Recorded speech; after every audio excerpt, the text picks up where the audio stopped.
상상해보세요. 여러분은 지금 아주 중요한 선택의 갈림길에 서 있습니다. 회사를 계속 다니며 안정적인 월급을 받을지, 아니면 위험을 무릅쓰고 내 사업을 시작할지, 혹은 나를 괴롭히는 상사에게 맞서 싸울지, 아니면 사회생활이라는 가면을 쓰고 고개를 숙일지. 매일 아침 거울을 보며 생각하시죠. 내가 지금 잘하고 있는 건가? 매 야망을 쫓다가는 카이사르처럼 암살당하는 건 아닐까? 아니면 그냥 평범한 시민으로 남는 게 정답일까? 혹시 이런 경험은요? 겉으로는 정말 멋지고 완벽해 보이는 무언가가 그 이면에는 우리가 상상하기 어려운 불편한 진실을 숨기고 있었다는 것을 알게 됐을 때의 충격 말이죠. 혹은 누군가가 아주 능숙하게 자신의 진짜 의도를 숨기고 대중을 움직이는 모습을 보면서 저게 진짜일까? 하고 의심해 본 적은 없으신가요? 사실 말이죠. 우리 모두는 각자의 무대 위에서 가면을 쓰고 삽니다. 상사 앞에서의 가면, 친구 앞에서의 가면. 그런데 말입니다. 이 가면놀이를 인류 역사상 가장 완벽하게 그리고 가장 잔인하게 성공시킨 한 남자가 있습니다. 바로 로마의 초대 황제 아우구스투스입니다. 썰록 채널에 오신 것을 환영합니다. 저는 도파민 생성자 도생 썰록입니다. 만약 여러분도 내 안에 꿈틀거리는 야망과 현실이라는 감옥 사이의 괴리 때문에 잠 못 이루고 궁금해하셨다면 이 영상을 보시면서 도파민 수혜자 도생이 되시기를 바라봅니다. 지금부터 영원한 도시 로마, 그 중에서도 황제 아우구스투스의 제국 건설과 현대 로마의 유산을 함께하는 시간을 가질 겁니다. 크게 두 부분으로 나누어 첫 번째는 연기자, 즉 권력의 본질과 통치자의 가면 뒤에 숨겨진 이야기를, 두 번째는 무대, 즉 그 위대한 제국이 어떻게 오늘날 로마를 만들었는지 살펴보겠습니다. 자, 그럼 이 로마라는 도시가 어떤 곳인지부터 함께 보시죠. 로마는 말이죠, 단순히 이탈리아의 수도를 넘어섭니다. 이 도시는 정말 놀랍게도 독립국가인 바티칸 시국을 품고 있는 전 세계 유일의 도시예요. 마치 한 도시 안에 또 다른 나라가 있는 셈이니 그 위상이 남다를 수밖에 없죠. 도시 전체가 유네스코 세계문화유산인 로마 역사지구로 지정되어 있다는 사실만 봐도 이곳이 얼마나 특별한지 알 수 있습니다. 막시밀리안 2세가 로마가 존재하지 않았더라면 역사는 무의미하다라고 말했듯이 로마는 서구 문명의 법률, 언어, 종교적 기원이 되는 살아있는 박물관이자 영원한 도시라는 별칭이 정말 잘 어울리는 곳입니다. 아버지의 죽음이 가르쳐준 잔인한 교훈. 자, 보세요. 로마 하면 가장 먼저 떠오르는 이름, 율리우스 카이사르죠. 그는 천재였습니다. 전쟁도 잘했고 정치도 잘했죠. 그런데 왜 그는 23번이나 칼에 찔려 죽었을까요? 그건 그가 너무 솔직했기 때문입니다. 카이사르는 대놓고 황금 의자에 앉았고 대놓고 내가 로마의 주인이다 라고 말했습니다. 로마인들의 자존심인 공화정, 시민이 주인인 나라를 벽면으로 부정해버린 거죠. 사람들은 그의 능력은 사랑했지만 그의 솔직한 욕망은 증오했습니다. 여기서부터 흥미진진합니다. 그의 양아들, 18살의 가녀린 청년 옥타비아누스는 피칠갑이 된 아버지의 시신을 보며 결심합니다. 나는 권력은 가지되 권력자의 이름은 갖지 않겠다. 여러분, 이게 얼마나 무서운 생각인지 느껴지시나요? 이건 마치 회사 지분 100%를 가진 회장이 사원 식당에서 배식받으며 저는 여러분과 똑같은 월급쟁이 사원입니다 라고 말하는 것과 같습니다. 그럼 이제 이야기의 핵심 인물 옥타비아누스에게로 돌아가 볼까요? 카이사르의 암살 이후 로마는 그야말로 혼돈 그 자체였습니다. 이때 옥타비아누스는 권력의 정점에서 아주 위험한 딜레마에 직면하게 되죠. 그는 세 가지 선택지 앞에서 깊은 고민에 빠집니다. 첫 번째는 독재자의 길. 군대를 이끌고 로마로 진군해서 무력으로 권력을 장악하는 겁니다. 하지만 이 길은 카이사르의 전철을 밟아 암살당할 위험이 너무나 컸습니다. 두 번째는 시민의 길. 모든 권력을 내려놓고 조용히 은퇴하는 거죠. 물론 안전하겠지만 자신의 야망을 포기해야만 했습니다. 그리고 마지막 세 번째는 바로 제3의 길이었습니다. 이것은 아주 교묘한 연기에 가까웠습니다. 겉으로는 공화정을 수호하는 척하면서 실질적인 권력은 자신에게 이양받는 전략이었죠. 여러분이라면 과연 어떤 길을 선택하셨을까요? 옥타비아누스는 이 세 번째 길을 선택하며 역사의 물줄기를 완전히 바꿔놓았습니다. 도대체 왜 이런 복잡한 심리적 결정을 내린 것일까요? 단순히 권력욕 때문만은 아니었을 겁니다. 바로 생존과 안정이라는 두 마리 토끼를 잡으려는 고도의 심리가 작용한 것이죠. 왜 우리는 안정된 노예를 선택하는가? 옥타비아누스는 시민들에게 팍스 로마나라는 상품을 팔았습니다. 너희의 자유를 조금만 내게 넘겨라. 대신 안전과 풍요를 줄게. 심리적으로 인간은 불확실한 자유보다 예측 가능한 구속을 선호할 때가 많습니다. 경제적으로도 마찬가지죠. 하이리스크 하이리턴의 야망보다 적당한 월급과 주말의 즐거움에 안주하게 만드는 시스템. 로마는 이 인간의 본성을 가장 완벽하게 이용한 제국이었습니다. 옥타비아누스의 세 가지 선택과 가면의 탄생. 그는 제3의 길인 배우의 길을 선택했다고 했죠. 그는 원로원에 가서 울면서 연기합니다. 저는 이제 권력을 다 내려놓고 평범한 시민으로 돌아가겠습니다. 원로원 의원들은 감격하죠. 하지만 그게 함정이었습니다. 그는 황제, 임피레이터라는 직함 대신 프린캡스, 제1시민이라는 겸손한 단어를 선택했습니다. 저는 여러분보다 조금 더 일찍 일어나는 시민일 뿐입니다. 고 말하며 군대, 재정, 법률의 최종 결정권을 하나씩 자기 주머니에 넣었습니다. 도대체 왜 이럴까요? 역사의 아이러니라고 밖에요.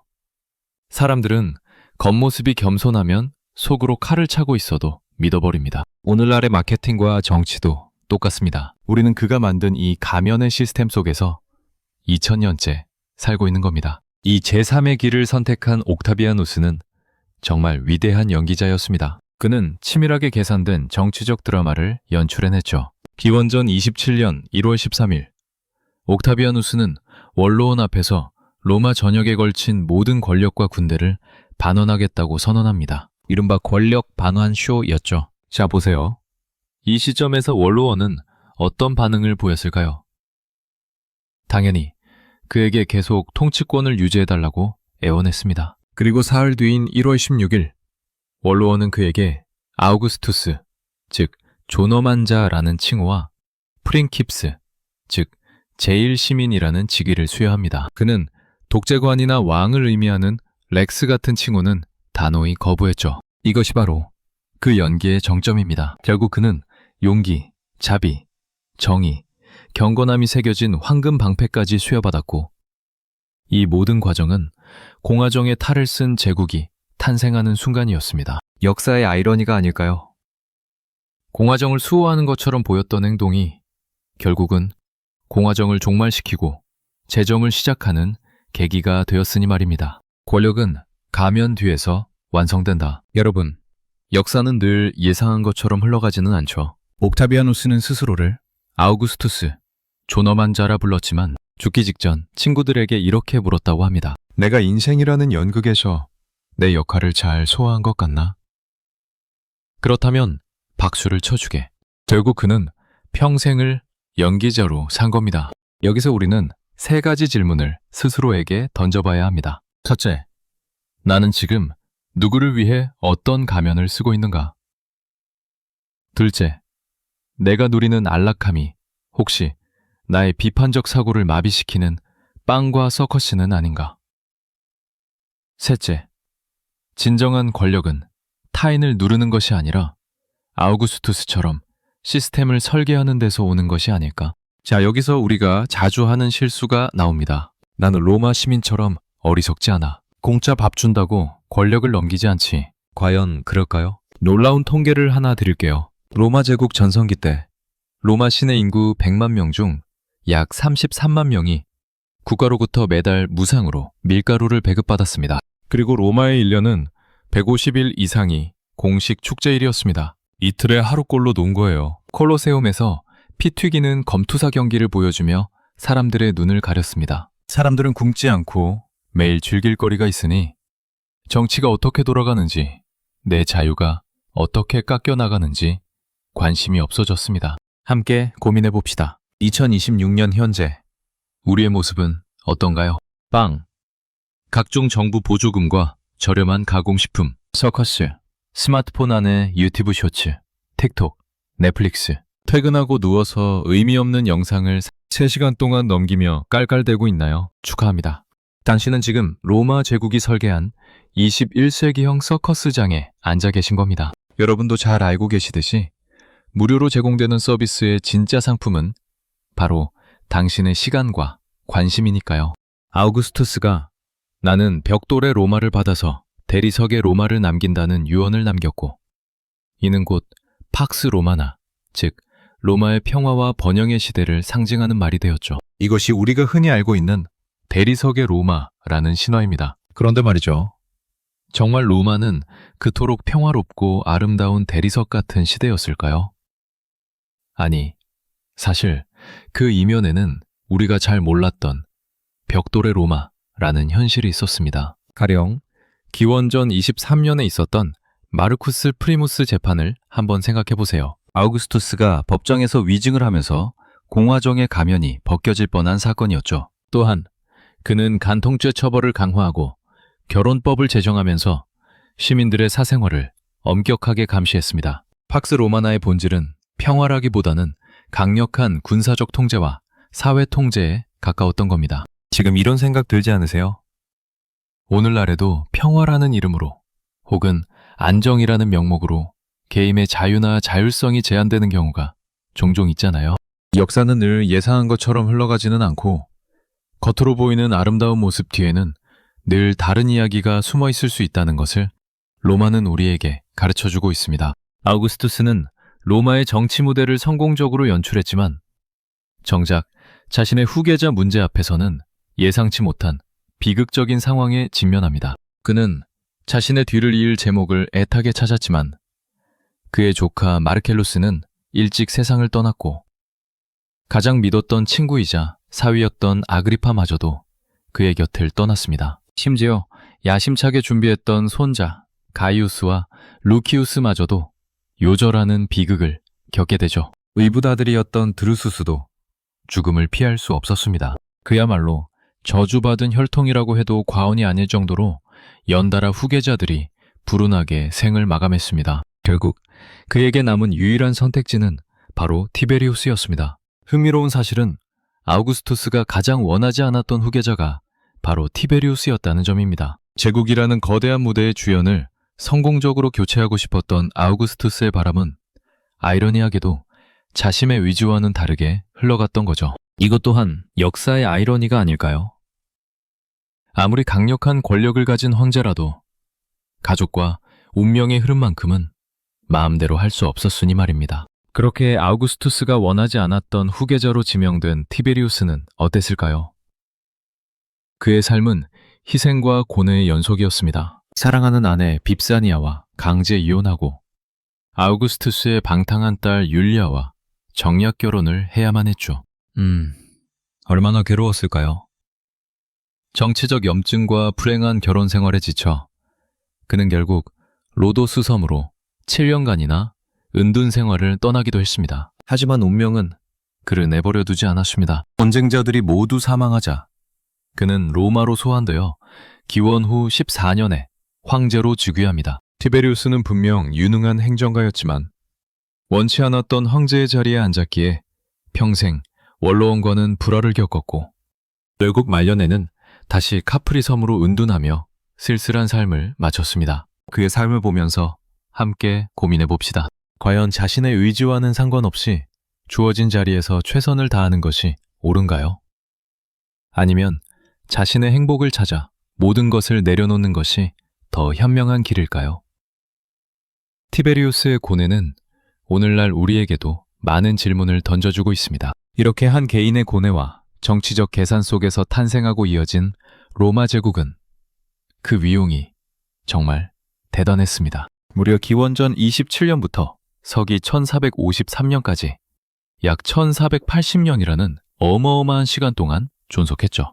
여러분도 잘 아시듯이 그 영토는 전성기였던 서기 117년에는 무려 500만 제곱킬로미터에 달했습니다. 지중해 전체를 마레 노스트룸, 즉 우리의 바다라고 부를 정도로 압도적인 해상력을 자랑했죠. 사람들이 궁금해하는데요. 이렇게 광대한 제국이 어떻게 오랜 시간 유지될 수 있었을까요?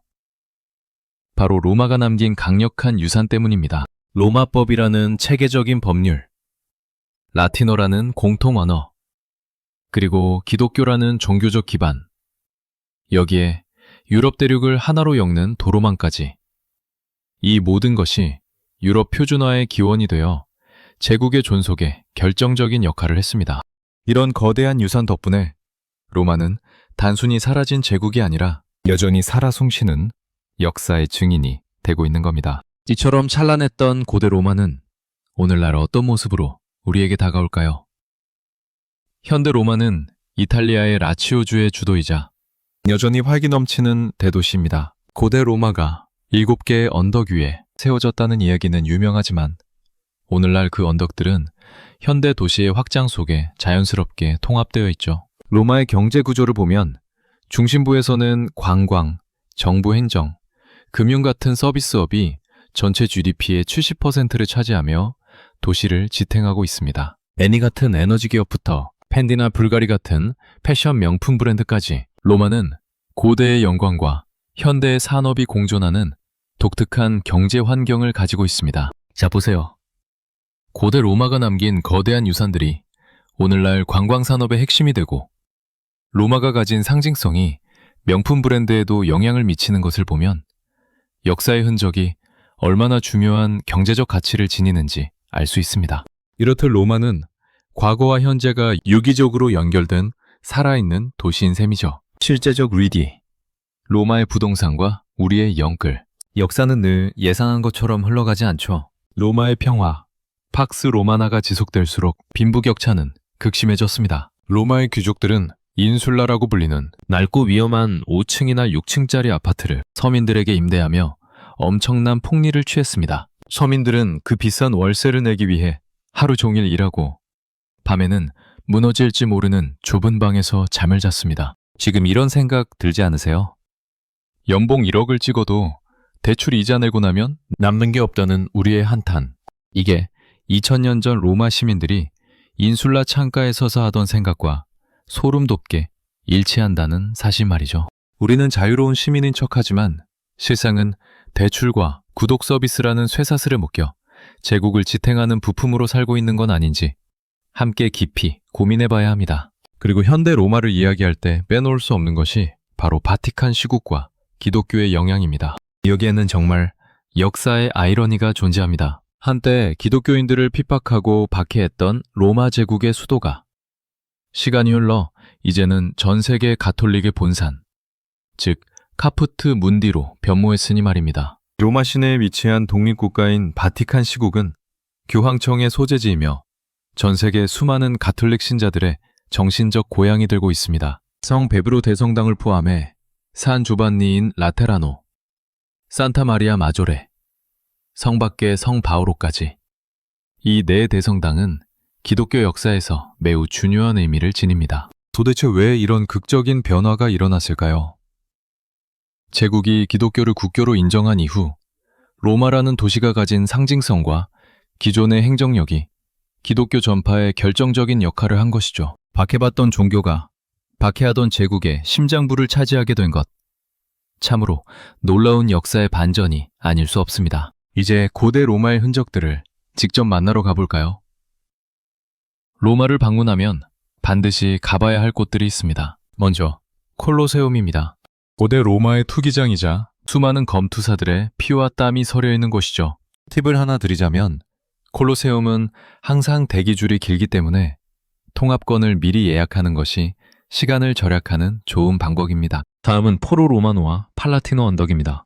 이곳은 제국의 정치 중심지이자 황제들의 거주지였던 곳으로 지금은 폐허가 되었지만 그 장엄한 스케일에서 로마의 위대함을 엿볼 수 있습니다. 그리고 판테온은 완벽하게 보존된 고대 로마의 돔 건축물입니다. 놀랍게도 2000년 가까이 제 모습을 유지하고 있으며 르네상스 시대의 거장 라파엘로의 무덤이 이곳에 안치되어 있죠. 이곳들을 거닐다 보면 고대 로마인들의 숨결과 그들이 이룩했던 경이로운 문명을 생생하게 느낄 수 있을 겁니다. 과거의 유적들이 현대인에게 얼마나 큰 감동과 영감을 주는지 직접 경험해 보세요. 고대 로마의 웅장한 유적만큼이나 현대 로마를 아름답게 만드는 것은 바로 분수와 광장의 낭만입니다. 트레비 분수는 여러분도 잘 알고 계시듯이 동전을 던지면 로마로 다시 돌아온다는 정설이 있죠. 수많은 여행객들이 이곳에서 소원을 빌고 동전을 던지는 모습은 그 자체로 로마의 낭만을 상징합니다. 그리고 스페인 계단은 영화 로마의 휴일의 배경이 되어 더욱 유명해진 곳이죠. 오드리 헵번이 아이스크림을 먹던 장면을 기억하시나요? 아쉽게도 지금은 계단에서 음식물을 섭취하거나 앉는 것이 금지되어 있으니 주의하셔야 합니다. 마지막으로 진실의 입입니다. 손을 넣고 거짓말을 하면 잘린다는 전설 때문에 많은 사람들이 호기심 반, 두려움 반으로 방문하는 곳이죠. 역시 로마의 휴일에서 오드리 헵번과 그레고리 팩의 명장면으로 더욱 유명해졌습니다. 로마는 이렇게 고대 유적의 장엄함과 함께 분수와 광장이 선사하는 아름답고 로맨틱한 분위기로 우리를 매혹시키는 도시입니다. 자, 이제 로마 여행을 계획하고 계신 분들을 위한 현실적인 가이드를 좀 드릴까 합니다. 로마는 정말 매력적인 도시지만 몇 가지 주의할 점들이 있어요. 먼저 소매치기입니다. 테르미니역, 메트로 A선, 그리고 특히 64번 버스에서 자주 출몰하니 각별히 조심하셔야 합니다. 팁을 드리자면 낯선 사람의 호의나 팔찌 같은 선물을 무시하고 빠르게 지나치는 것이 좋습니다. 다음은 도보 여행에 대한 조언인데요. 로마의 길은 산피에트린이라고 불리는 울퉁불퉁한 자갈길이 많습니다. 멋부린다고 불편한 신발을 신었다가는 발이 너무 아파 여행을 망칠 수 있으니 편한 신발은 필수 중에 필수입니다. 마지막으로 숙박 시 도시세를 현금으로 지불해야 한다는 사실을 미리 알아두세요. 1인당 1박 기준으로 약 3에서 7유로 정도인데 카드 결제가 안 되는 곳도 많으니 현금을 준비해 두시는 것이 좋습니다. 이런 현실적인 정보들을 미리 알아두시면 로마에서 더욱 즐겁고 안전한 여행을 하실 수 있을 거예요. 아우구스투스의 마지막 박수. 이야기가 끝으로 향할수록 재밌어집니다. 여러분, 아우구스투스는 죽기 전 악타 에스트 파블라 플라우디테, 즉 연극은 끝났다, 박수를 쳐라 라는 유언을 남겼다고 합니다. 그는 알고 있었습니다. 자신이 만든 제국이 거대한 연극 무대였다는 것을요. 그는 안정을 주고 자유를 뺏어갔습니다. 사람들은 평화를 얻었지만 스스로 생각하는 능력을 잃었습니다. 우리가 역사를 공부하며 답답해하는 이유는 그들이 멍청해서가 아닙니다. 우리도 똑같은 실수를 반복하고 있기 때문입니다. 회사라는 무대에서, 사회라는 무대에서 내가 원치 않는 연극을 하느라 진짜 나라는 자산은 텅 비어가고 있지는 않나요? 로마 이야기는 과거에만 머물러 있지 않습니다. 로마는 끊임없이 미디어 속에서 문화적 재생산을 통해 부활하고 있습니다. 영화, 드라마, 게임 등 수많은 콘텐츠 속에서 로마의 영광과 비극은 새로운 생명을 얻어 우리에게 다가오죠. 글래디에이터 같은 영화나 어쌔신 크리드 같은 게임 속에서 로마는 여전히 매혹적인 배경이자 이야기의 중심이 됩니다. 흥미로운 개념 중 하나는 제3의 로마입니다. 로마 제국이 멸망한 후 신성 로마 제국, 러시아, 오스만 제국 등 수많은 국가들이 자신들이 로마의 정통 후계자임을 자처했습니다. 이것은 무엇을 의미할까요? 바로 로마라는 아이디어가 가진 영원한 권위와 상징성을 증명하는 것이 아닐까 합니다. 함께 고민해 봅시다. 왜 사람들은 그토록 로마의 이름을 빌려 자신들의 정당성을 주장하려 했을까요? 로마가 단순히 한 도시나 제국을 넘어선 어떤 보편적인 가치와 이상을 품고 있었기 때문은 아닐까요?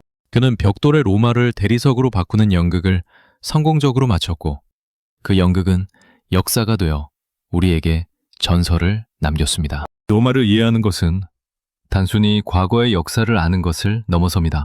그것은 곧 서구 문명의 뿌리를 이해하는 것이고 나아가 오늘날 우리가 살고 있는 세상의 정치, 사회, 문화의 깊은 근원을 통찰하는 일입니다. 로마의 황제들이 썼던 가면과 그들의 치열한 삶, 그리고 그 위에 세워진 거대한 제국의 유산을 통해 우리는 현재의 복잡한 문제들을 이해할 실마리를 얻을 수 있습니다. 자, 보세요. 로마는 영원하지 않았습니다. 결국 무너졌죠. 왜냐고요?